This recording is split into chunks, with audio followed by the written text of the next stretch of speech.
Sports, Fikile Mbalula has come out in support of the three, calling for due processes and saying that he will not allow them to be bullied by FIFA. One of them is former head of referees, Steve Goddard.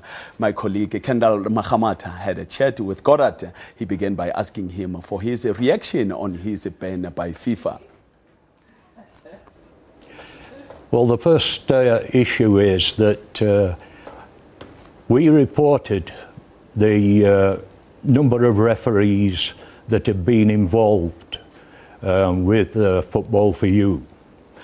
And this was reported to the two instructors from FIFA who came down at the beginning of August to conduct courses for the national referees team.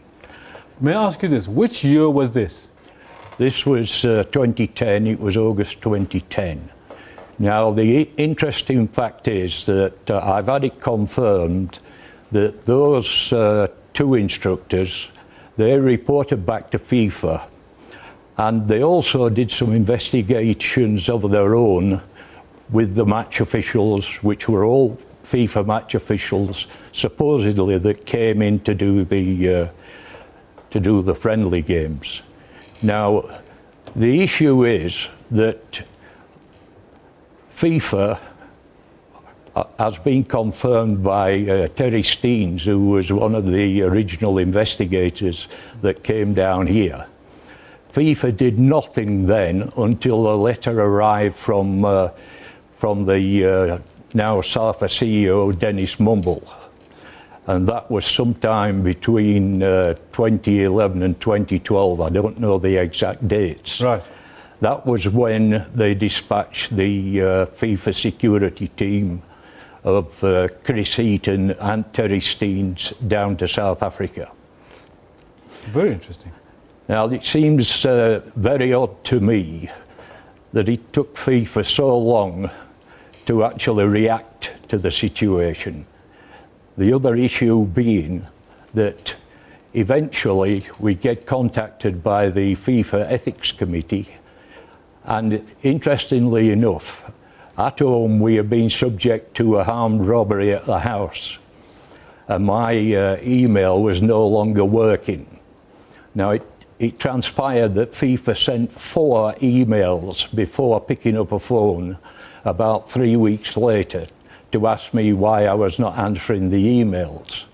In the context of that, I was given sort of 3 days to get a visa to go to Zurich, and that proved impossible. They said that was the deadline. The deadline they were going to meet was June in 2015. Wow. So if I can just finish the situation, they eventually sent a documentation and demanded that answers were given, in my case, to 45 questions. The tone of the questions had you guilty at that point of something, not knowing what. But the answer came when it said you were allowed to appeal. And please attend a meeting on the 1st, 2nd and 3rd of March this year. I was quite prepared to do that until I saw the next paragraph, which says you will be required to pay your own airfare to Zurich and your accommodation whilst you're in Zurich. So being polite, I told them where to go. My word. My word. And this is for this year, this March, you were meant to have gone through to Zurich, and this is after you'd missed a series of emails because you'd had a burglary at your home. Yeah. Prior to that last phone call saying you haven't responded, therefore you've missed the deadline. Yes.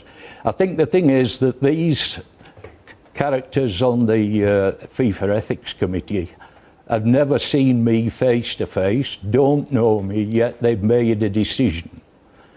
And I sense that along the way there's some collusion. Difficult to prove, but it seems very odd that one can be tried in your absence. Absolutely. Here's a question for you, for our viewers to actually get it from you. Have you ever fixed a match? Never at all. When I was refereeing, nobody ever approached me to fix anything. And in 30 years of football, I have never fixed. I have constantly got into a situation where I've been tackling the corruption. I was still tackling the corruption on the Friday night before the document arrived from FIFA on the Sunday. I was tackling corruption in KZN Motsepe League, and that was where a bribe was being solicited for 12,000 rands. And that's how we come to the end of your first installment of AM News Sports. Up next, the Hurricane, Tsietsi Munare, is standing by with your weather update.